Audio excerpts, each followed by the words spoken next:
ഹോട്ടലിൽ ഓർഡർ ചെയ്ത ഭക്ഷണം വൈകിയതിന് ഹോട്ടൽ അടിച്ചു തകർത്ത യുവാക്കൾ. ഇതര സംസ്ഥാനക്കാരായ ഹോട്ടൽ ജീവനക്കാർക്ക് പരിക്ക്.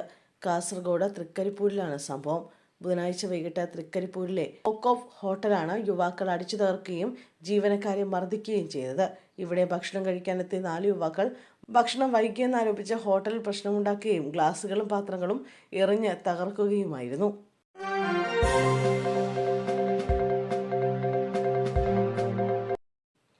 മേഘാലയ ഹൈക്കോടതി ചീഫ് ജസ്റ്റിസ് സൗമിൻ സെൻ കേരള ഹൈക്കോടതി ചീഫ് ജസ്റ്റിസ് ആകും.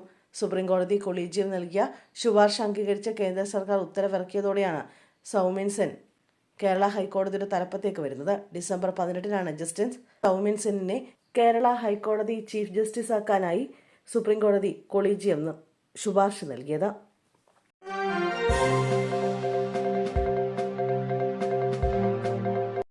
മറ്റത്തൂരിലെ കൂറുമാറ്റത്തിൽ തെറ്റുപറ്റിയെന്ന് കാണിച്ച് DCC പ്രസിഡന്റിന് വിമത മെമ്പറുടെ കത്ത്. 23-ാം വാർഡംഗമായ അക്ഷയ് സന്തോഷാണ് കത്ത് നൽകിയത്.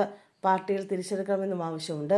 DCC ജനറൽ സെക്രട്ടറി ചന്ദ്രന്റെ നിർദ്ദേശപ്രകാരമാണ് രാജിവെച്ചതെന്നും അക്ഷയ് പറയുന്നു.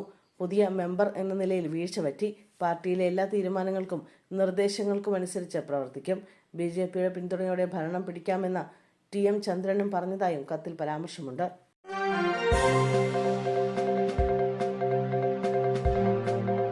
സീരിയൽ താരം സിദ്ധാർത്ഥ പ്രഭുവിന്റെ വാഹനമിടിച്ച് ചികിത്സയിലായിരുന്ന വയോധികൻ മരിച്ചു.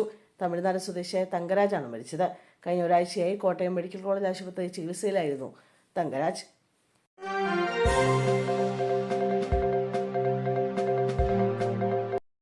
ശബരിമല സ്വർണ്ണക്കൊള്ളയിൽ പ്രതിപക്ഷ നേതാവ് ഇതുവരെയും തെളിവ് ഹാജരാക്കിയില്ലെന്ന് മുൻ ദേവസ്വം മന്ത്രി കടകംപള്ളി സുരേന്ദ്രൻ ആരോപിക്കുന്നത് അദ്ദേഹത്തിന് കോടതി നടപടിയെക്കുറിച്ച് അറിയാത്തതുകൊണ്ടാണോ എന്ന് പ്രതിപക്ഷ നേതാവ് VD സതീശൻ. ഇഷ്ടമുള്ളപ്പോൾ പോയി തെളിവ് നൽകാൻ സാധിക്കുന്ന സ്ഥലമല്ല കോടതിയെന്നും നിരവധി തവണ MLAയും മന്ത്രിയുമൊക്കെ ആയിരുന്ന കടകംപള്ളിക്ക് ഇതേക്കുറിച്ച് അറിയാത്തത് നാണക്കേടാണെന്നും അദ്ദേഹം പറഞ്ഞു.